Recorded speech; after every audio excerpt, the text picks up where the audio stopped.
1 Jean chapitre 3 verset 8, il est écrit, dans ma version, celui qui pratique le péché est du diable, car le diable pêche dès le commencement. Le Fils de Dieu apparut afin de détruire les œuvres du diable. Est-ce qu'on peut le dire ensemble? Est-ce qu'on peut le lire ensemble à nouveau avec votre passage, avec votre version? Celui qui pêche, dans votre version, est du diable. Ensuite, car le diable pêche dès le commencement. Le Fils de Dieu apparut afin de détruire les œuvres du diable. Ensuite, Jacques, maintenant, on va passer à Jacques chapitre 4 verset 7. Il est dit, soumettez-vous donc à Dieu, résistez au diable et il fuira loin de vous. Est-ce qu'on peut le relire ensemble? Soumettez-vous donc à Dieu. Ensuite, résistez au diable. Quelle sera la conséquence? Est-ce qu'on peut le dire plus fort? Soumettez-vous donc à Dieu. Ensuite, résistez au diable et il fuira loin de vous. Amen. Seigneur, nous te rendons grâce pour ta parole. Éclaire nos cœurs, Seigneur. Éclaire notre intelligence. Je prie, Seigneur, que personne ne soit indifférent à ta parole ce matin. Que nous puissions saisir des vérités et que nous soyons fortifiés en sortant de ce lieu avec l'espérance que nous avons la victoire sur l'ennemi de nos âmes. Père, c'est au nom de Jésus-Christ, ton Fils, que nous prions et le peuple du Seigneur dit Amen. Alléluia. Bien. Quelqu'un a dit, moi je ne m'occupe pas du diable. Il y a peut-être raison. Peut-être qu'on n'a pas à s'occuper du diable, mais même si on ne s'occupe pas du diable, le diable s'occupe de nous. Alors mieux vaut savoir ce qu'il fait et qui il est. Et c'est ce que nous allons revoir. Je n'ai pas d'enseignement nouveau, c'est juste que nous puissions être conscients de ces vérités avant que nous entrions dans le combat, dans ce séminaire, le combat spirituel. Première chose qu'il faut garder à l'esprit, c'est que il faut faire attention à deux excès, deux écueils. Le premier excès, c'est de dire qu'il n'existe pas. Et c'est ce qu'il a réussi à faire dans l'époque actuelle, l'époque moderne. Le diable est considéré comme une superstition. En fait, ce serait une incarnation du mal, mais ce sont des hommes du Moyen-Âge qui ont créé ce concept pour essayer de faire peur, parce que des hommes religieux ont utilisé la religion pour pouvoir asservir des gens. Donc on a créé cette histoire de diable avec toutes ces cornes, avec toute cette peur. Et c'est pas entièrement faux. Parce que l'autre inverse, c'est de croire que le diable est partout. Et c'est le surestimer. Le micro tombe par terre, tiens, ça vient du diable. J'ai un petit souci, j'ai une douleur là, ça vient du diable. Il y a des personnes qui voient le diable partout. Et là, le Moyen-Âge était ainsi fait. Les gens voyaient le diable un peu partout. Et ça, c'était aussi un gros souci. Parce qu'il ne faut pas oublier que le diable n'est pas omniprésent. Mais il faut que nous ayons une connaissance juste de cette personne. La première chose que nous apprenons dans la Bible, c'est qu'il s'agit d'une personne. Et il s'agit d'un esprit. Et cet esprit, il n'est pas n'importe quel esprit. La Bible nous le présente comme ayant été créé par Dieu. Il avait un autre nom. Son nom était Lucifer, ce qui signifie porteur de lumière. Et dans ce cadre-là, c'est Dieu qui l'a créé. Mais quand Dieu a créé, et quand Dieu crée, tout ce que Dieu crée est bon. Et donc c'est étonnant de voir comment cette personne a tourné alors qu'il a été créé avec un cœur bon. Alors certains ont du mal à comprendre ces choses, mais Dieu ne fait rien de mauvais. Si l'homme est devenu pécheur, ce n'est pas à cause de Dieu, parce que Dieu a créé l'homme bon. Mais l'homme s'est détourné de Dieu. Et parce qu'il avait la possibilité de le faire, c'est parce qu'il avait reçu ce qu'on appelle le libre arbitre. Pareil, quand Dieu a créé tous les anges, il leur a accordé le même don, le libre arbitre, la possibilité de dire oui ou de dire non, la possibilité de choisir le bien ou le mal, et de servir Dieu ou ne pas le servir. Donc les anges ont toujours eu cette liberté. Et donc voilà un être qui a été créé bon. On apprend qu'il est chérubin. Un chérubin, c'est un ange très particulier, c'est une classe d'anges. Quel est le rôle des chérubins? En général, c'est de garder les choses. Les chérubins, il y en a pas mal autour du trône de Dieu. Ils gardent le trône. On se souvient que lorsque Adam et Ève ont péché, des chérubins ont été postés sur le chemin qui menait à l'arbre de vie, afin qu'Adam ne puisse pas et Ève ne puissent pas vivre éternellement dans le péché.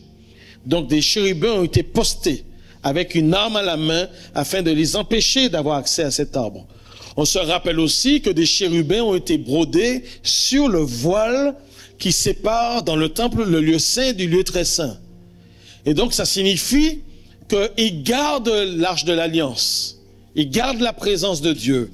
C'est l'idée que les sacrificateurs qui pouvaient entrer dans le sanctuaire, dans le lieu saint, n'avaient pas le droit de pénétrer dans le lieu très saint. Le voile qui était là avec les chérubins brodés était là pour leur rappeler qu'ils n'ont pas à entrer dans cette zone.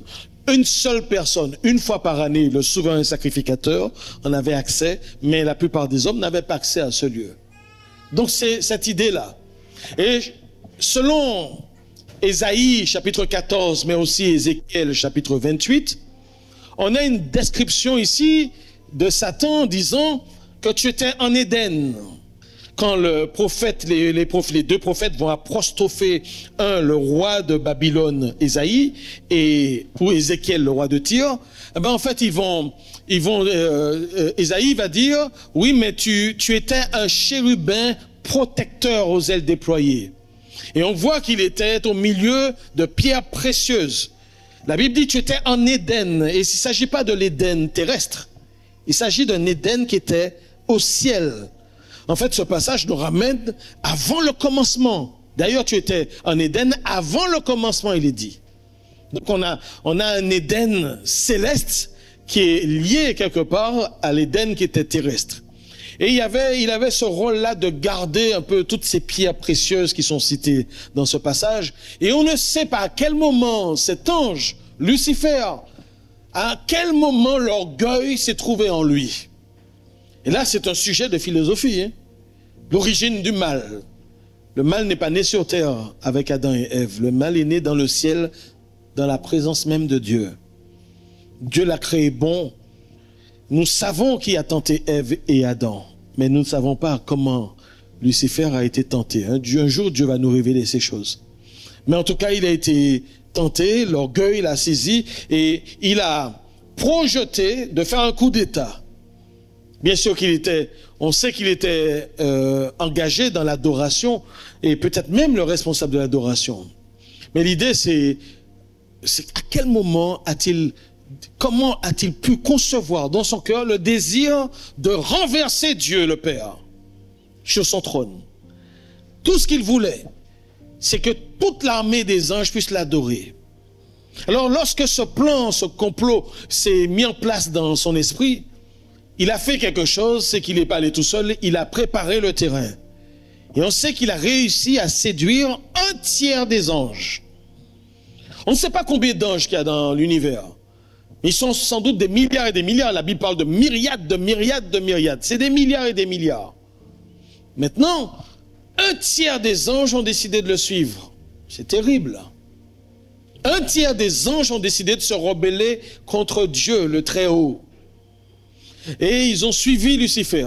C'est pour vous dire, les amis, que si des anges qui sont près de Dieu se sont fait séduire, c'est pas nous, toi et moi, qui ne pouvons pas nous faire avoir par l'ennemi. Il est rusé, il est malin, il est sage dans sa science, il a beaucoup d'expérience. Beaucoup d'expérience. Si des anges se sont fait avoir pour se retourner contre le Père, c'est qu'il est extrêmement fort. Il est extrêmement fort. En tout cas, tout ça n'a pas surpris le Père. Tout ça a été connu d'avance. Mais voilà qu'ils ont quand même essayé leur coup d'État. Moi, jusqu'à présent, j'essaie de comprendre, mais j'arrive quand même à comprendre que lorsque l'orgueil remplit le cœur d'une personne, cette personne devient aveuglée.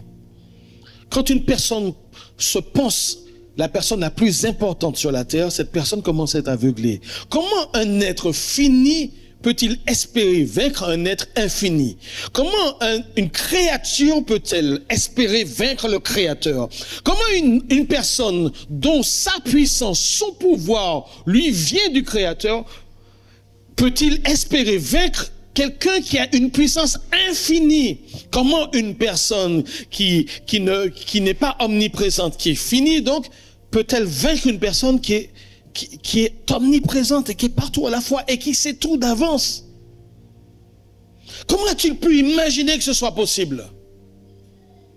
En tout cas, la chose c'est que quand il a essayé son coup d'État, ils ont été précipités hors des lieux célestes. Satan et tous les anges qui l'ont suivi, qu'on appelle des anges déchus, et dont l'autre nom c'est des démons. Les démons, des esprits impurs. Et il a réussi à séduire des anges de différentes hiérarchies, à différents niveaux. Mais ils ont tous été précipités hors du ciel, hors de la présence de Dieu. Et où est-ce qu'ils sont allés? Déjà, ils sont allés dans le ciel. Et ce qu'on pense, moi je fais partie des personnes qui pensent qu'il a cherché à détruire mais en même temps la création. Parce que l'univers est chaotique.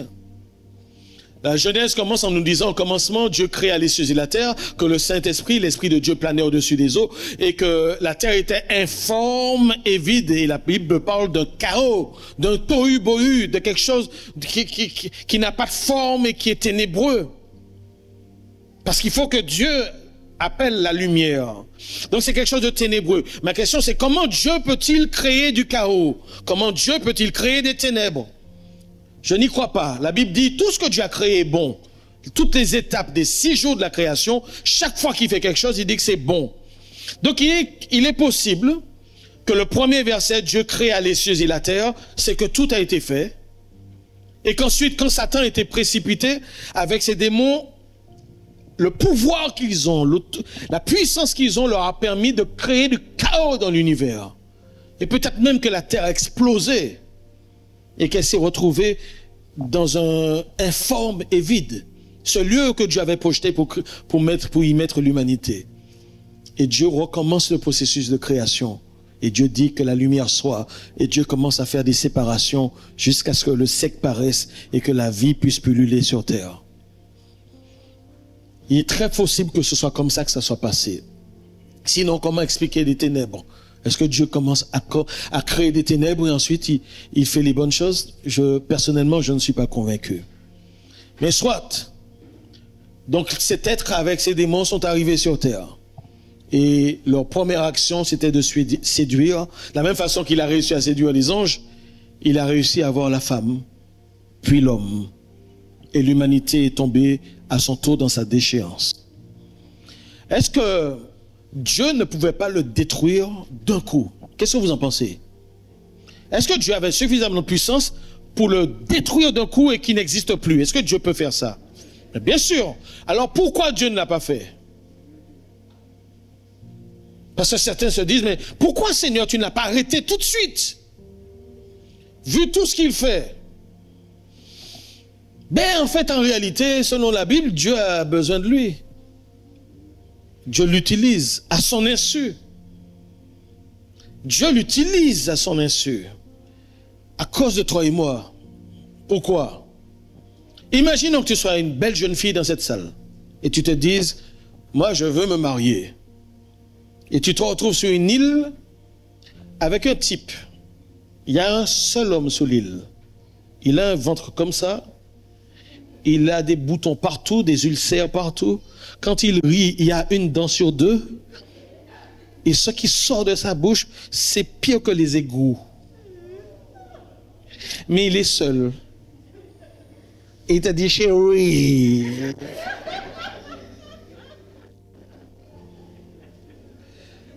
Tu n'as pas le choix. Certains vont dire, jamais. t'as pas le choix. Il n'y a qu'un seul homme sur l'île. Comment? C'est dur. C'est dur. Non. L'amour réel, c'est quand tu as le choix. Et que tu choisis une personne. Quand tu choisis une personne, c'est que tu as eu le choix. Et le fait qu'une personne soit choisie, c'est quelque chose d'extraordinaire. Il n'y a pas d'amour sans que le choix soit possible. L'amour n'a de valeur que si on fait un choix d'aimer. Et c'est une décision parmi d'autres. C'est pour ça que c'est quelque chose de beau. Mais c'est un peu ça. C'est-à-dire que s'il n'y avait que Dieu, on n'aurait pas le choix. Mais Dieu met une autre possibilité, une autre perspective. Donc, nous devons avoir deux possibilités. Il y a à la fois le bien, au travers de Dieu, et le mal, au travers de Satan. Et Dieu a besoin de nous offrir le choix, pour que quand on le choisit, c'est de la valeur. Nous ne sommes pas déterminés, robotisés, obligés de choisir Dieu. Là, on a un choix. Et c'est ça l'idée. Toi et moi, nous devons faire un choix. De suivre Dieu ou de suivre l'ennemi. Peu importe, mais nous devons faire notre choix, un choix responsable. C'est dans ce sens qu'il sert Dieu. Et Dieu a besoin de sa présence, sinon Dieu l'aurait déjà détruit. Deuxièmement, effectivement, cet homme-là, cet être, c'est un homme, c'est un être. La Bible dit aussi que c'est quelqu'un qui est le prince de ce monde. Il est le prince de ce monde. C'est-à-dire qu'il a une autorité totale. Le prince de ce siècle. Il a une autorité totale. Et donc, c'est lui qui gouverne. Il a proposé à Jésus de lui offrir tous les royaumes de ce monde parce que ça lui appartient. Et jamais Jésus ne l'a contredit. Parce que c'est vrai. Nous devons savoir que la société humaine est dirigée par Satan. Il a dit, Jésus n'a pas contredit. Donc, ça signifie que toutes les autorités politiques, économiques, sociales, médiatiques, artistiques, tout ce que tu veux, sont dominées, toutes ces autorités sont dominées par le diable. Et que si toi et moi, nous voulons percer très haut dans une de ces sphères de la société, tôt ou tard, on va tomber sur une personne qui travaille pour lui. Et que si on veut monter un peu plus haut, il va falloir payer le tribut. Il va falloir sans doute vendre son âme. Tôt ou tard, en haut de la hiérarchie, il y a des personnes qui sont reliées à lui.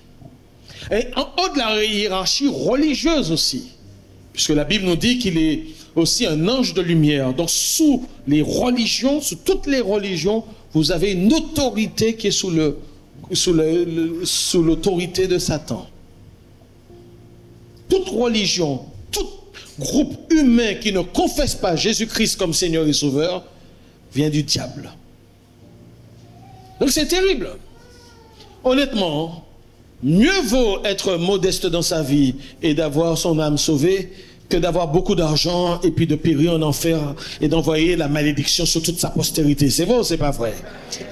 Donc il faut qu'on fasse attention, parce que celui qui veut réussir dans ce monde, oui, mais attention, il y a des niveaux où on ne peut pas aller trop loin. Il faut être clair dessus. Et moi, je ne crois pas dans dans certaines personnes très bien placées qui se disent chrétiens. Quand je vois ce qu'il faut pour arriver à certains niveaux, des fois c'est un langage de communication. On a un président George Bush. D'ailleurs, les deux, la famille Bush, il n'y a pas de plus grand va-t-en-guerre que ces personnes qui se disaient croire en Dieu. Mais le nombre de milliers de morts qu'il y a eu par leur action, ça fait réfléchir. Parce que là où il y a la mort, où le sang coule à flot, où vous pouvez être sûr que Satan est derrière. Je disais ce matin que moi, j'ai vu des reportages pour la Première Guerre mondiale. Regardez à nouveau ces choses-là. Vous verrez que, parce que ça a été une hécatombe, pas pire, la deuxième, mais ça a été une hécatombe. Les soldats français sont partis avec la fleur au fusil. Ils sont partis joyeux. En fait, ils allaient faire une petite guéguerre. C'était un petit truc gentil pour eux.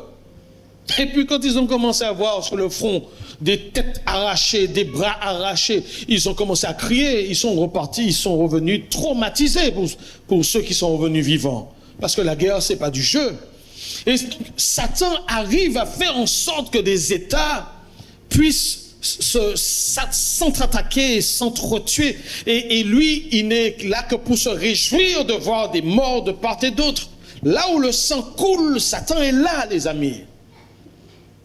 Vous savez, pour ceux qui étudient un peu l'histoire, que Hitler était rattaché à une secte satanique, pédophile, et avec des gens qui faisaient des sacrifices humains, des sacrifices de bébés. On ne fait pas ce genre, on n'arrive pas à ce genre de méchanceté sans être connecté à Satan. C'est pas humain. Là où vous sentez qu'un acte morbide, lugubre a été posé, c'est parce que Satan est derrière. Et aussi au niveau des suicides. Ah oui, je m'en veux, j'ai plus envie de vivre sur terre, je vais me suicider. Je ne critique pas ça. Mais quand tu dis je, il faut que tu saches que l'ennemi a le pouvoir de mettre une pensée dans ton cœur. Et cette pensée peut être je n'en peux plus, je vais me suicider. C'est-à-dire qu'il va mettre le mot je. Tu croiras que c'est toi qui dis je, mais c'est lui qui met je. Et puis tu vas croire en une pensée qui va s'installer dans ton cœur. Il est fin manipulateur. Et je peux vous assurer, il est l'humanité. Il est l'humanité. Vraiment. Mais il a un pouvoir immense.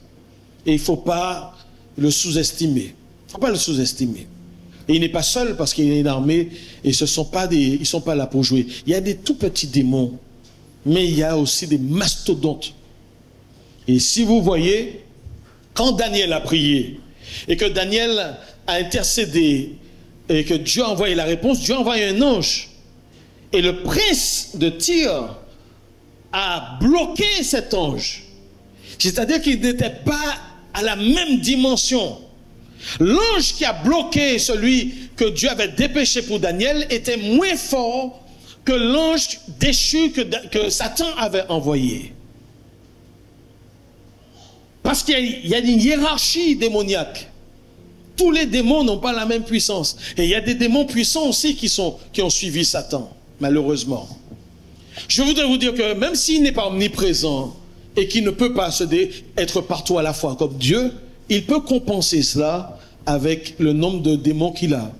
Parce que peu importe où il se trouve, là où il y a quelque chose qui se passe, il peut être averti. Et vraiment à la seconde près, et se retrouver là. Parce qu'il y a une hiérarchie, il y a plein de démons autour de la terre qui regardent ce qui se passe et qui observent tout.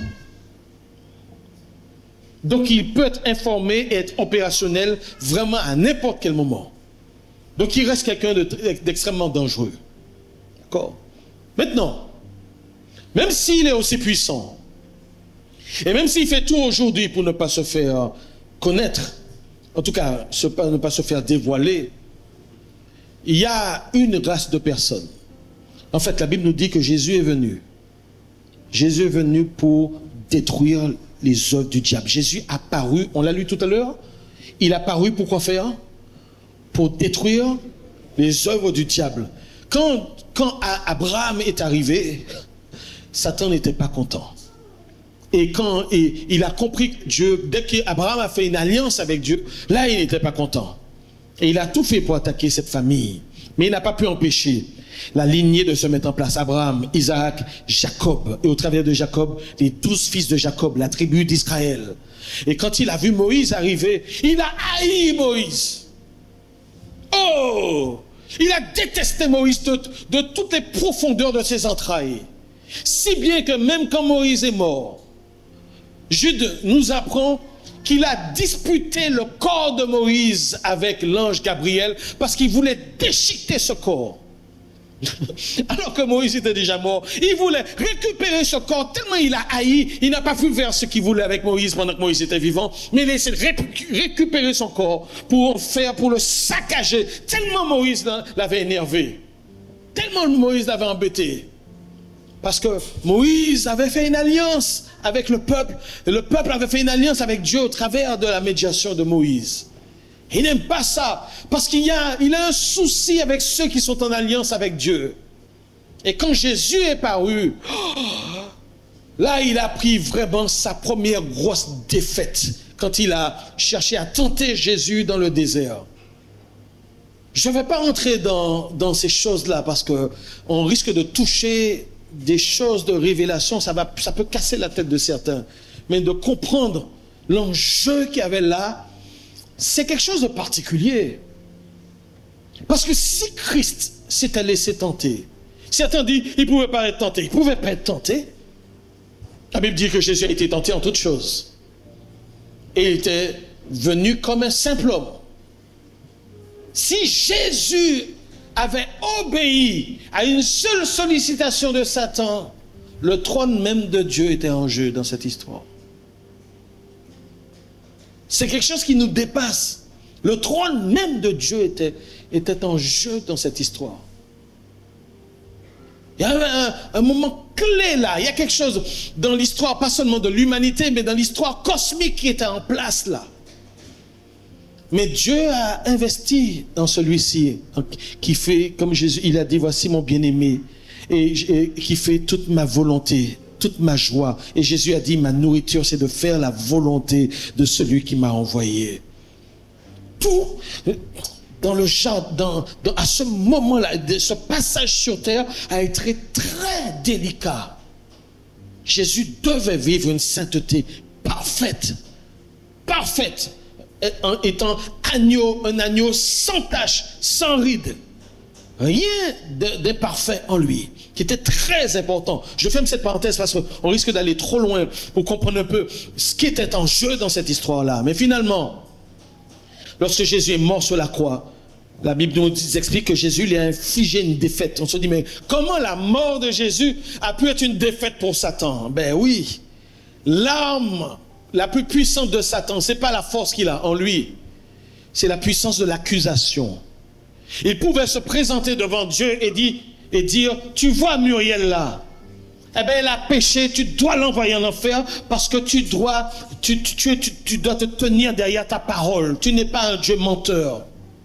Donc il utilisait la parole de Dieu pour nous accuser. Il nous accusait devant Dieu. Et Dieu ne pouvait rien dire parce que l'homme péchait. Et la Bible dit le salaire du péché c'est la mort. Donc il avait des arguments devant Dieu.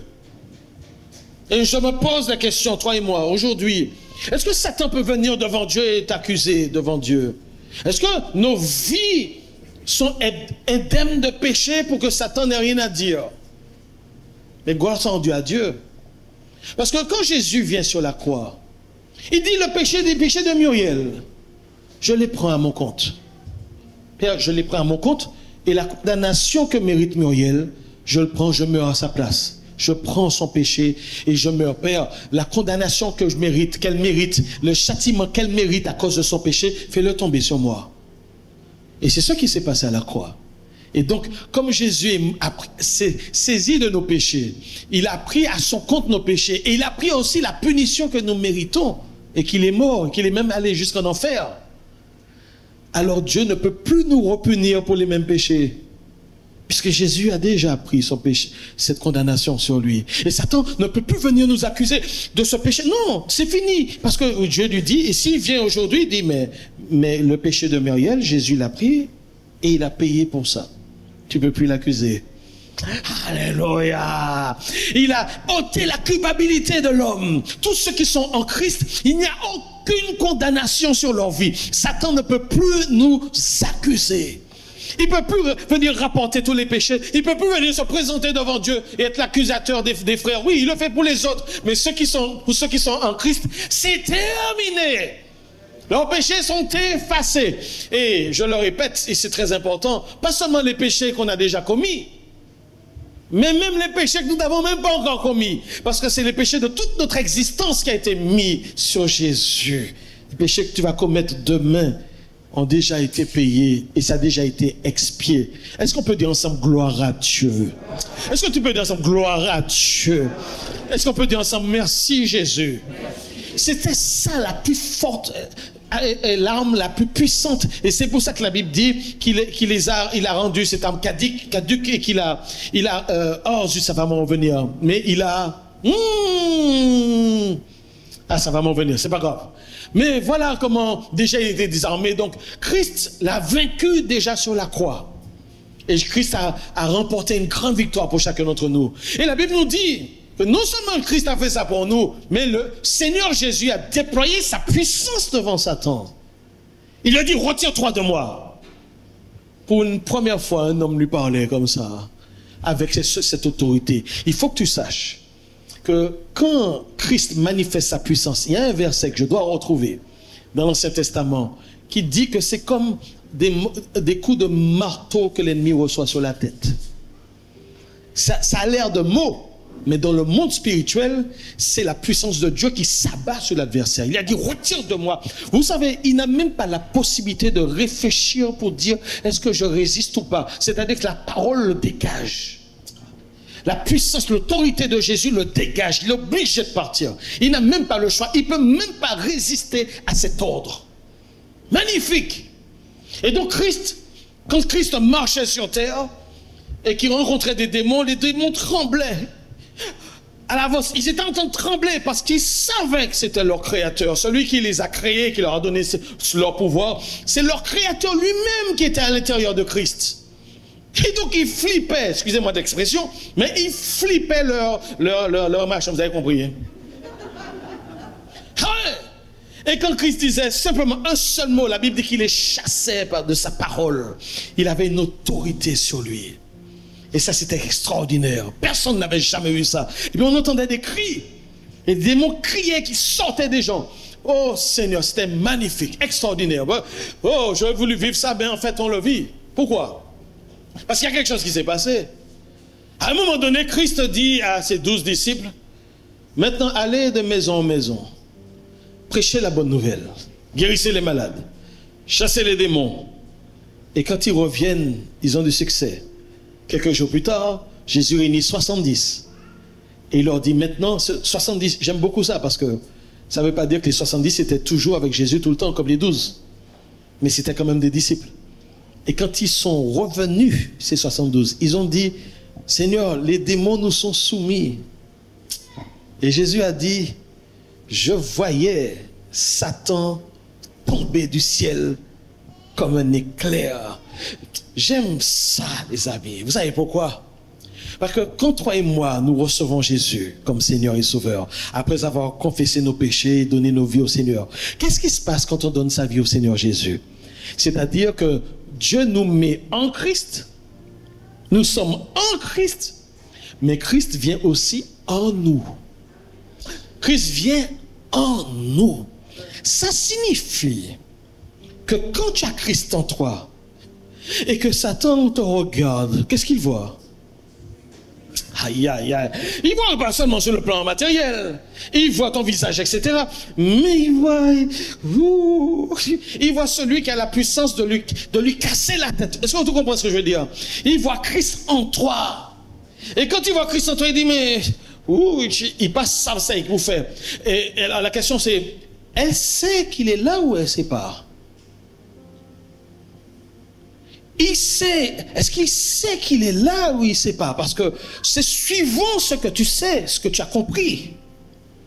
Suivant ce que tu as compris. Si Christ est en toi, mais que tu n'as pas conscience que Christ est en toi, tu vas avoir peur de Satan. Et là, il pourra abuser de toi. Et là, il pourra t'attaquer.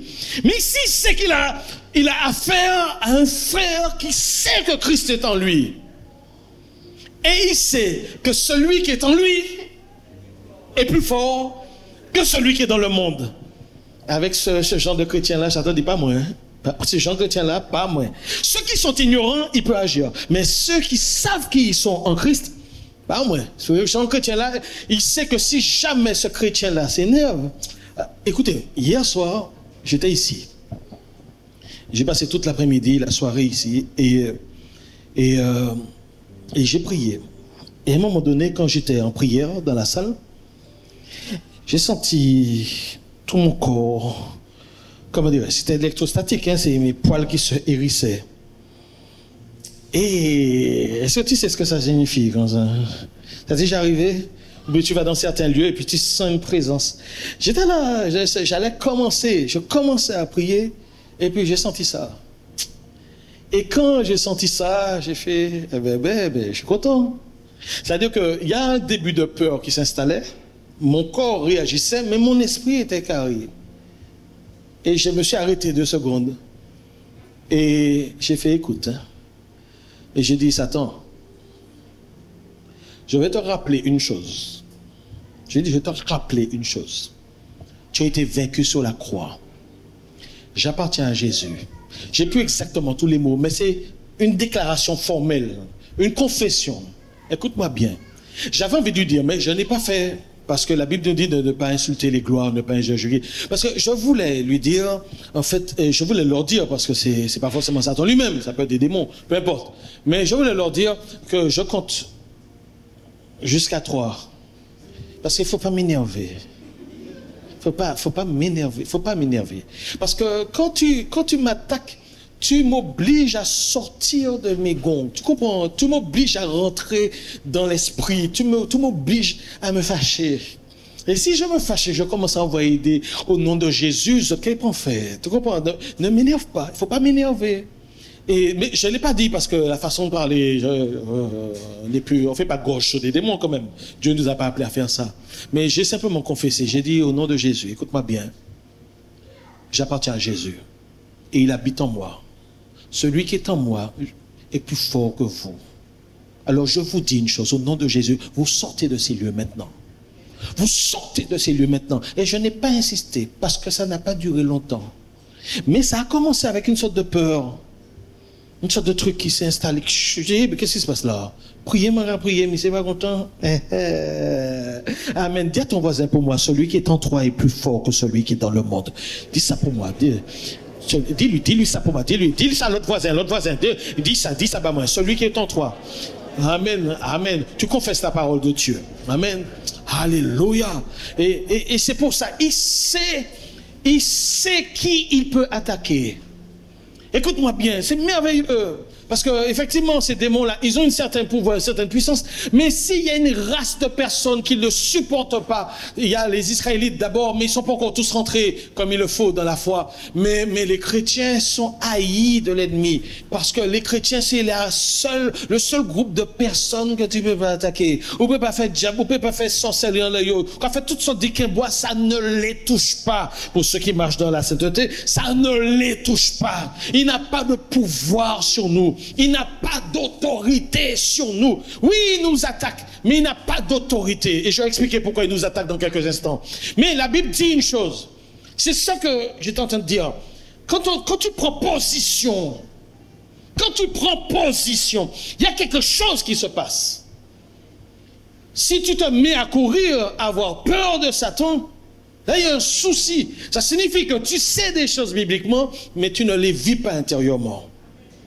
Ça fait pas si longtemps qu'on m'a appelé pour déterrer un gros tien-bois. Est-ce que la prochaine fois, je peux t'appeler? Il nous rabat les franchement. Est-ce que je peux t'appeler la prochaine fois? Parce qu'on n'est pas en train de jouer. On ne joue pas là. Satan, il est fort, il est puissant, oui, mais sa puissance lui vient de Dieu. Mais sur nous, il n'a pas d'autorité. Bien. Ce qu'il compte, pour nous, il est un lion rugissant, cherchant qui il peut dévorer. D'accord? Il est un lion rugissant. Quelle est la plus grande force du lion?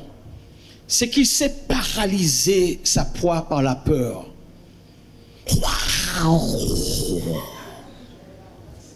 Il a un cri, c'est pour ça qu'il l'appelait le roi des animaux. C'est-à-dire qu'il a un cri strident. Quand tu entends un lion, il y a une force de paralyser, une puissance de peur. Une puissance de peur. C'est ça qu'il a. Contre nous, c'est la seule chose qui peut fonctionner. Parce que si il nous paralyse par la peur, alors là, on est vulnérable. Alors là, on n'est plus en Christ. On sort de son identité. Et c'est pour ça que les démons, en général, parce qu'ils ont été précipités, ils sont sur la terre, eh ben, ils aiment bien se retrouver dans certains endroits. Surtout des endroits qui ne sont pas très aimés par les hommes, les cimetières, des places où on a égorgé des gens, où il y a eu beaucoup de meurtres, où du sang a coulé. Ils aiment bien ces trucs-là. Ou bien il y a certains endroits, ça existe en Martinique, hein, où il ne faut pas trop s'approcher de la mer. C'est vrai ou c'est pas vrai? Il y a des gens qui ont disparu. Il y a certains endroits. Ils aiment bien ces trucs-là. Il y a certains endroits où en fait on crée un climat de peur. Une maison hantée. Tu es déjà entré dans une maison hantée? Ah oui, il y a des démons. Oui, il y a des démons.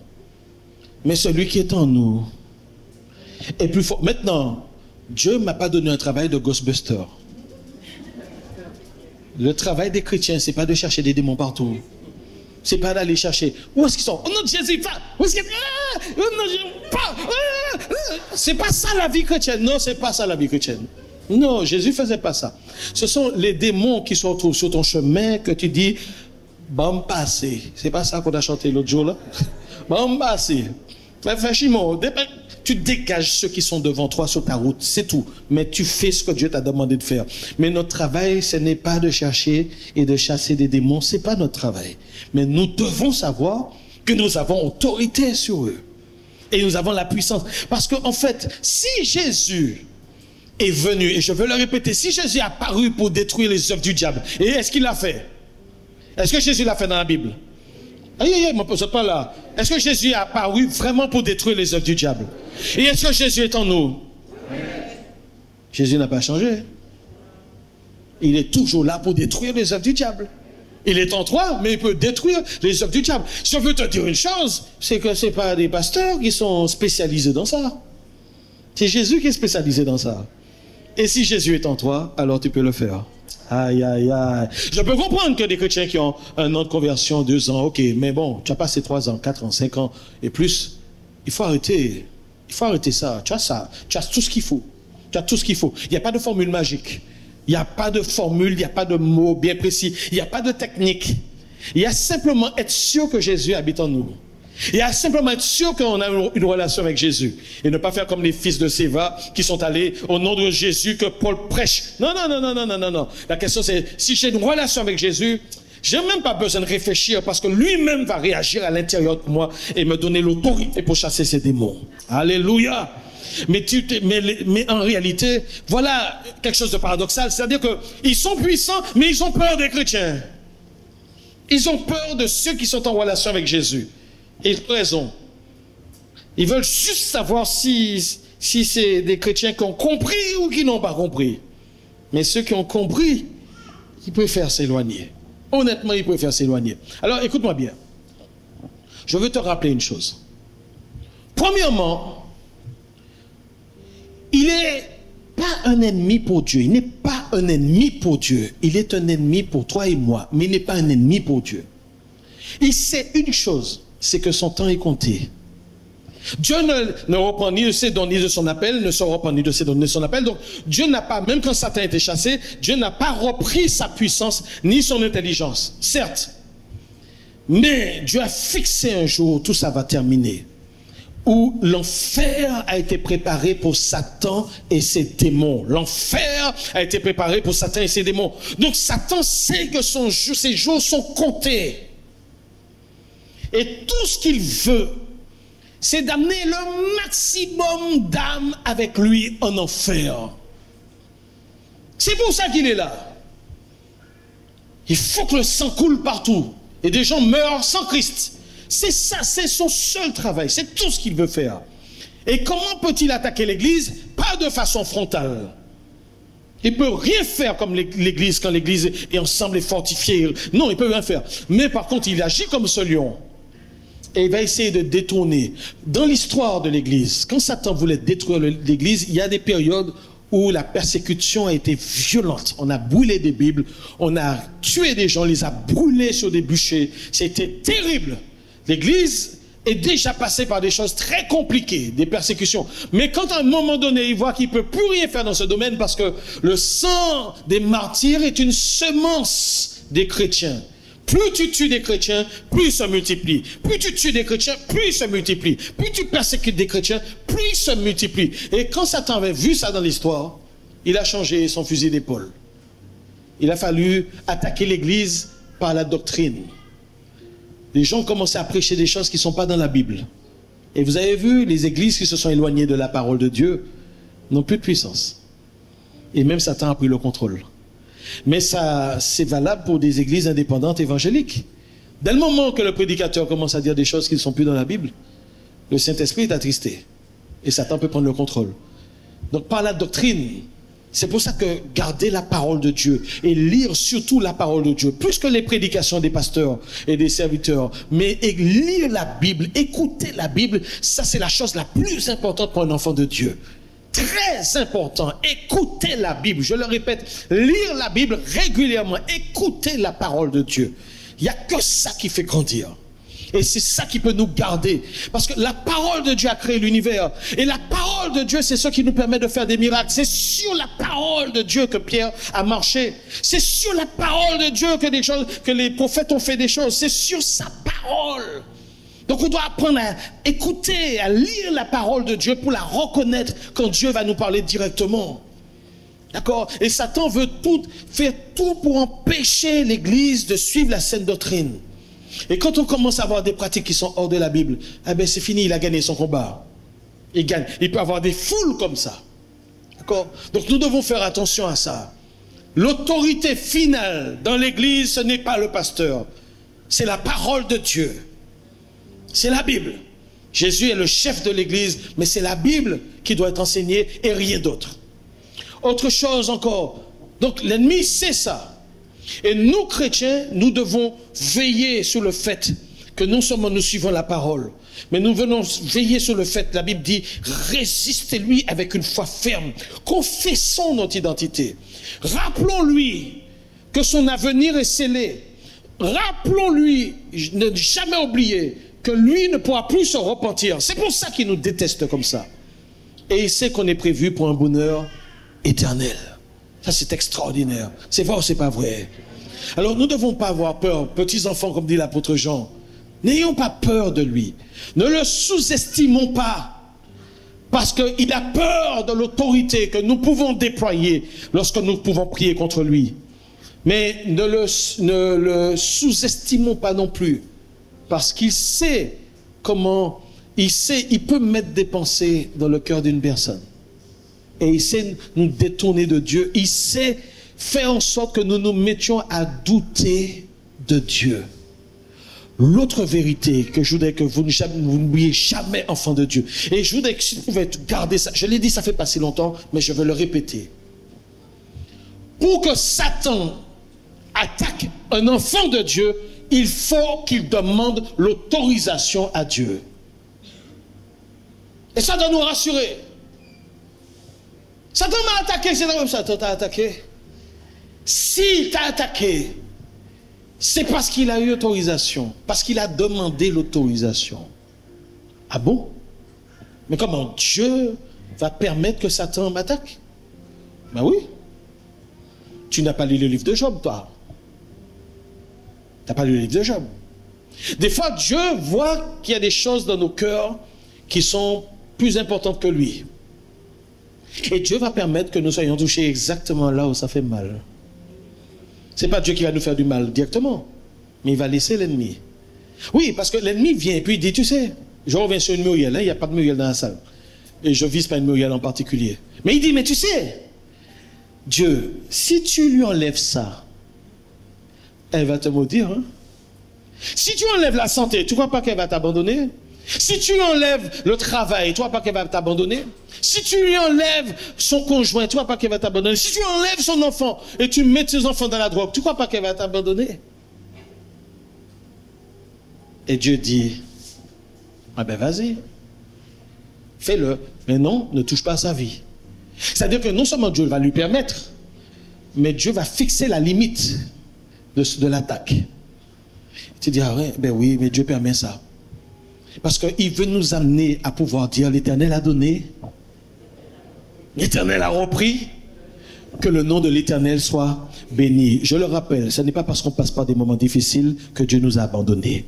Je le répète, ce n'est pas parce qu'on passe par des moments difficiles que Dieu nous a abandonnés. Ce n'est pas parce qu'on n'a pas d'argent que Dieu nous a abandonnés. Ce n'est pas parce qu'on a perdu la santé que Dieu nous a abandonnés. Ce n'est pas parce qu'on ne voit pas devant soi que Dieu nous a abandonnés. Dieu ne t'a jamais abandonné.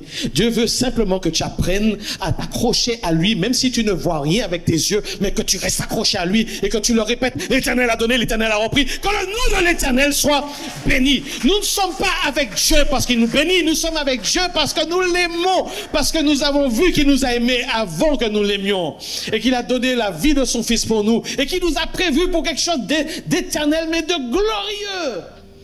Et Dieu a le droit de nous tester sur des choses de nos vies. Il a le droit, il peut le faire. Mais Dieu va limiter de sorte que Satan ne peut même pas aussi non plus nous tenter au-delà de nos forces. Donc si Satan a peur des enfants de Dieu, si les attaques qu'il peut manifester contre nous sont...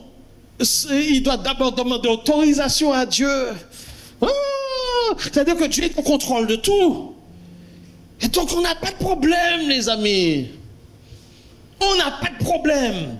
Tout ce que Dieu veut, c'est que nous puissions exercer l'autorité qu'il nous a donnée. Exercer l'autorité. Parce que si toi tu es sauvé, il y en a d'autres qui ne sont pas sauvés. Il y en a d'autres qui sont enchaînés par l'ennemi. Et Dieu veut t'utiliser. Tu peux avoir 77 ans dans cette salle. Tu peux avoir 15 ans dans cette salle. Si Christ habite en toi, tu as une autorité, une puissance en toi que tu n'imagines pas. Alléluia. Et Christ n'est pas une formule pour dire, voilà, au nom de Jésus. Non, non, non, non, non, non, non. Établis une relation avec le Seigneur Jésus. Parle-lui, loue-le, lis sa parole. Tu vas voir comment ce que Dieu a mis en toi va se manifester de plus en plus. Donc ça signifie que si on est d'accord, avec ce qu'on vient de dire, ça signifie que on peut s'autodélivrer soi-même. On n'a pas besoin toujours de personne. Lorsqu'on a des problèmes avec l'ennemi, on peut s'en occuper soi-même ou pas? Des fois, avant que nous ne naissions, des fois des choses ont été faites contre nous.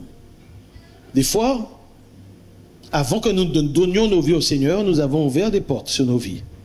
La Bible dit que quand Jésus a donné le morceau de pain trempé à Judas, Satan est entré en lui. C'est-à-dire qu'un accès a été ouvert. Et malheureusement, nous, enfants de Dieu, des fois, nous ouvrons des accès. Mais ce n'est pas quelque chose de fatal, parce qu'on peut fermer l'accès et chasser ce que nous avons nous-mêmes fait entrer. Donc ce n'est pas un souci pour ça. On peut faire des erreurs, on peut se faire avoir par l'ennemi, et je suis parmi les premiers dans ce domaine. Mais on peut aussi fermer la porte. Et puis on peut mettre ça dehors dans le nom de Jésus. Amen. Mais des fois, toi et moi, on fait des erreurs. J'ai été un champion de... Je regardais beaucoup de films d'horreur. J'ai passé une enfance à regarder des films d'horreur. Et je ne vous parle pas de tous les instruments que j'ai vus en train de décapiter des gens, des haches, des sécateurs, des tronçonneuses. Il y a certains qui savent de quoi je parle quand je dis tronçonneuses. De voir des corps se lever. Je ne vais pas parler trop parce que je ne vais pas faire des enfants faire des cauchemars dans cette salle. Hein. Mais j'ai vu toutes sortes, j'ai tout vu. Des villes même. J'ai même vu un film... Peut-être que vous l'avez vu, vous ne savez même pas. J'ai même vu un film où tout ce qui se passait était réel. Tout le sang qui coulait était réel. Et qu'en fait, les acteurs mouraient au fur et à mesure du film. Et quand tu apprends ça, tu dis, mais... mais on aime trembler. Mais tout ça, ça ouvre des accès pour qu'ils puissent entrer. Ça ouvre des accès pour que ça puisse entrer. Donc il y a des films, et on dit que c'est rien. On regarde des films de magie. Mais je veux le répéter, je vais le redire plusieurs fois. Vous regardez un petit film de magie très gentil. Oui, cette magicien, je ne sais pas quoi, bon, bref. Et puis subitement, il y a un qui est en train de jouer, et puis qui commence à faire sa petite potion, et puis en train de faire des incantations. Et tu ne sais même pas que c'est quelque chose de réel qui est en train de se faire. Satan est à la tête de l'industrie cinématographique.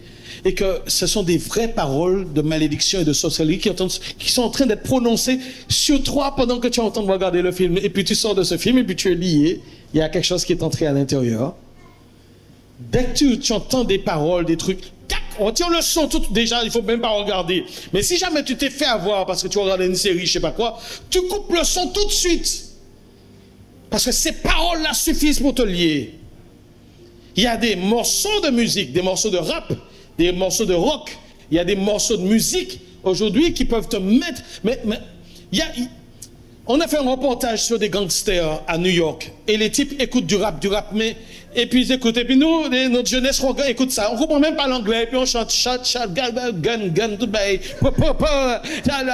oui, mais ces gars-là, les gars te disent qu'ils prennent un peu de drogue, et puis ils écoutent ça à fond la caisse dans la voiture, et puis en plus ils vont tuer.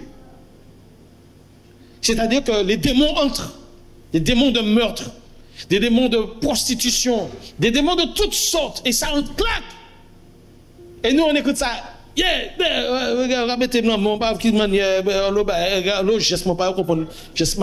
comprends pas ces choses-là. Mais et puis on est content, on imite les gens, mais ça ouvre des accès à des démons dans ton corps.